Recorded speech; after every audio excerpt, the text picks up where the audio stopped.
Hello and congratulations on getting access to this video course on how to optimize your videos before making your YouTube videos live. So this is video number 1, which is the introduction to YouTube search engine optimization. So I want to first start out by saying the goal is to focus on doing the right amount of keyword research and video file automation before actually uploading any of it to YouTube.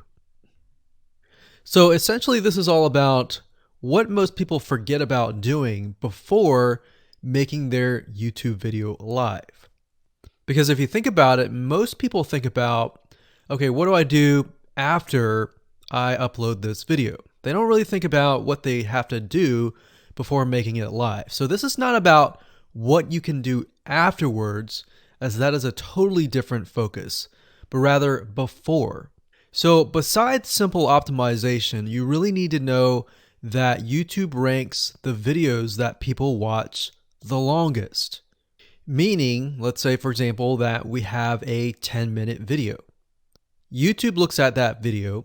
They look, yes, at the likes, dislikes, and comments, but they also look at, okay, do people actually watch most of this video? And based on, let's say, 1,000 views, how many of those 1,000 views actually watched either 50% or 100%, or how many minutes total? 1,000 times how many minutes was watched. So they really look at how long people watch the videos as a whole. Meaning the more viewers and the longer that they watch, that will get you ranked up further and further up. So instead of focusing on, spammy tactics, tons of backlinks, and all of that, our goal here is to really focus on the user experience. So what I want to do now is give you a quick overview of what's inside this video course. This is, of course, video number 1. Video number 2 is going to be about competitive research, or in other words, researching your competitors to kind of get a better idea of why YouTube is ranking those videos. Video number 3, we'll talk about highly searched keyword terms and how you can find those for your product or service or whatever you're trying to promote. Video number 4, we'll talk about your title and your description. Video number 5, we'll talk about video file optimization. So we're going to optimize the actual file because each file has essentially information in it. And of course, video number 6, we'll talk about why your thumbnail is important and how to make it professional and good looking. And video number 7, we'll talk about video length and why that matters. We talked briefly about it just now, but I'm going to dive in deeper in that video. And of course, last but not least, I'm going to give you a secret tip on how to outrank your competitors in video number 8. So before we get started, I want to talk about what you need to have in hand. You're definitely going to need your product or service and an idea of the niche that you're targeting. You also need to have a video that is ready to be uploaded. And with that said, let's move on to video number 2. Hello and welcome back. This is video number 2. So let's talk about competitive research. You see, the best way to understand how you can rank better is to know what is already ranking in your niche or your market. So what we want to do here is we want to analyze the videos that are on the top. And I want you to specifically look at what titles, what descriptions are they using, and what thumbnails are they using that are eye-catching. And what is the user experience like when you click through those videos? So let's go ahead and do some competitive research.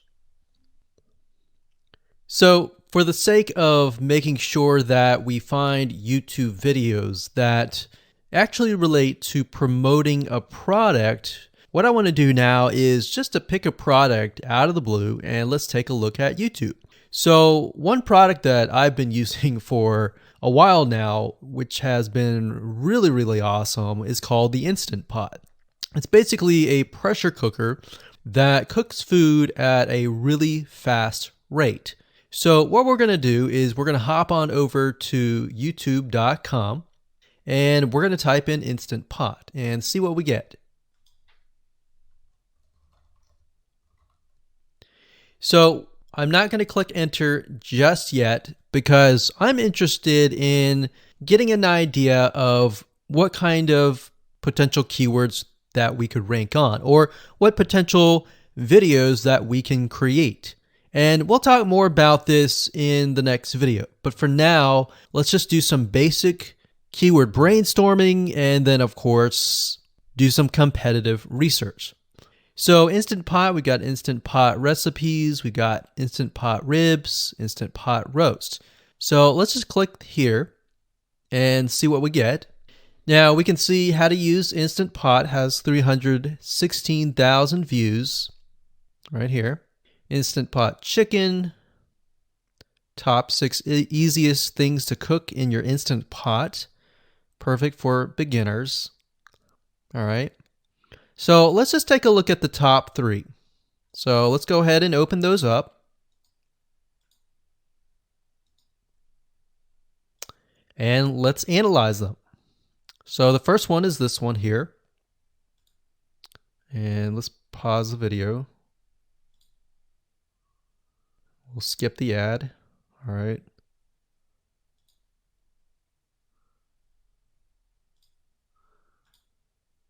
Okay, so how to use the Instant Pot 101 for beginners. So if we think about the type of audience that the Instant Pot attracts, it attracts somebody who has a busy life, who may be a beginner at cooking and just wants a quick and easy meal done fast. So we can see that. So one thing that I like to do is I like to copy the titles to Notepad. Just kind of get an idea of what we're dealing with. So that's the title. Looks like she's promoting an Amazon affiliate link. We can see that here, Amazon.to. We've got Instant Pot hacks, Instant Pot yogurt, and all that. So what she's doing, it's very funny, but she may not realize she's doing this, but what she's using is a method called siloing. And she's basically telling YouTube, hey, not only do I have this video on Instant Pot, I've got Instant Pot hacks, yogurt, recipes, and other recipes. So let's just copy that in here. So that's video number 1. So we're going to rank it from video 1, video 2, and video 3. Let's scroll down a bit. We've got 373 comments. I will say when it comes to YouTube, they're looking for engagement. So comments is good, likes are good, even dislikes are good as well. Even though dislikes are bad from a human standpoint, it tells YouTube that there is engagement. All right. So sometimes we're going to be able to view, we can't do it here, but sometimes you'll actually be able to view more data. But for now, you can't hear. Now, we can actually dig deeper if we want to. So let's just take a look at Natural Brittany's YouTube channel. Because when you're doing competitive research on YouTube, it's not just that particular video. It's actually the whole YouTube channel as a whole. The authority that that channel holds. So she has 116,000 subscribers. Click on the videos. She has a good amount of videos that talk about anything, looks like from cooking, from budgeting, from grocery, a lot of very similar videos. So let's scroll down. And now let's go ahead and take a look at the second highest ranking video. So if we go back over to here, and this is the Instant Pot chicken, cook with me, meal planning, meal prepping, Sunday setup. So let's go here, take a look.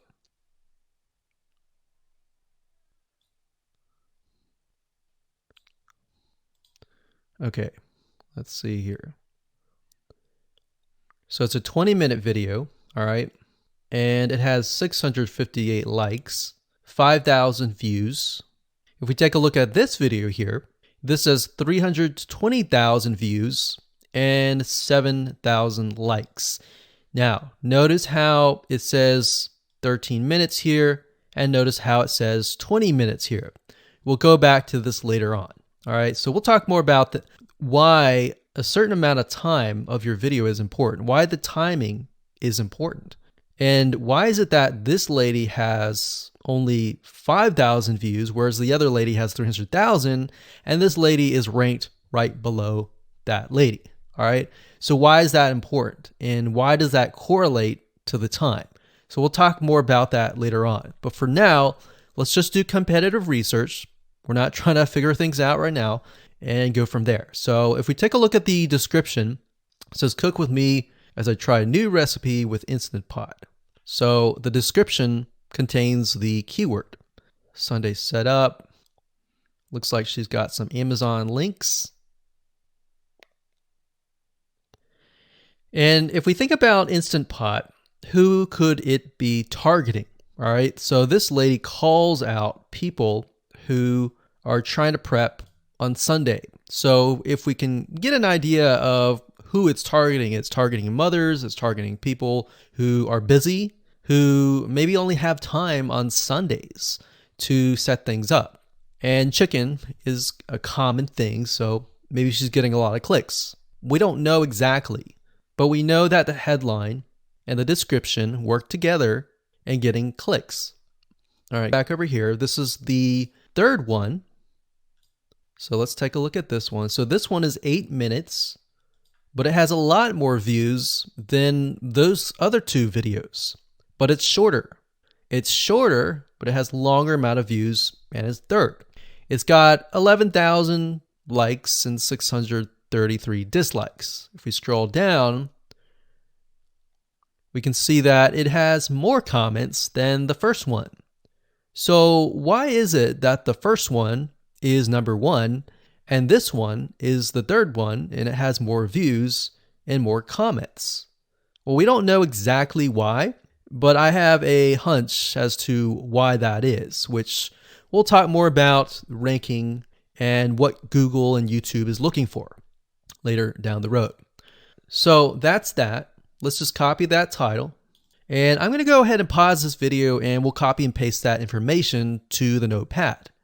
Okay, so I went ahead and copy and paste the information. So this is video 1, this is video 2, and this is video 3 down below. So let me make this bigger. So we have this information. So as we're kind of analyzing the competitor, we want to save this for later, but can you kind of see a similarity here? So this is calling out the target audience. This is calling out the people who are busy, essentially. And top 6 ways, top X ways, top certain number ways is always a good title. So perfect for beginners. So if you can imagine, we already see that this title has beginners. This one's calling out perfect for beginners. And this one essentially is calling out people who are busy. So it's a target audience. So that's key. So having this in hand gives you a better idea on what potential titles and descriptions that you can have. Now, you can do some deeper dive competitive research using specific tools. And one specific tool is called Social Blade. So that's socialblade.com, as you can see here. And I like to use this to kind of get a better idea of the YouTube channel as a whole. Because what you're trying to figure out is, did this person rank because their channel as a whole has a lot of traffic? Or did this person rank simply because of the titles and the description? So there's many factors that come involved, but let's take a look at Naturally Brittany. So let's go ahead and copy this. And you basically want to come here and type in the username of the YouTube channel. So we'll go ahead and click this here. Okay, so we can see here that this is Naturally Brittany, 116,000 subscribers. She's got 19 million video views. So that kind of gives us an idea of how easy it is to break through. Is it easy? Is it going to take a little bit work or what? So let's just go ahead and open her up, and let's do the same thing with the other videos. So this one is marriage and motherhood. We got that here. So she has 7 million video views. So it's about half of what we saw earlier. And this one is called Six Sisters Stuff. And this one has about 9 million video views.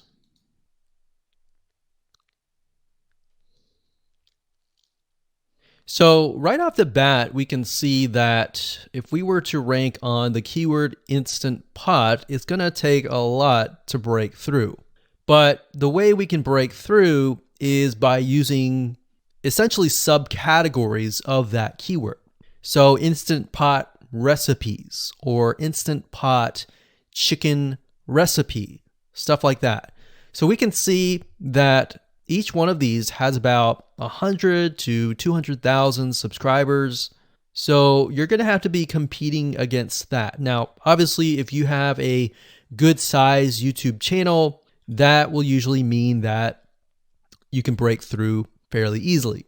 But if you're just starting out, then breaking through on that keyword is going to be a little bit more difficult. So the next question is, what keywords should you use? And we'll discuss that in the next video.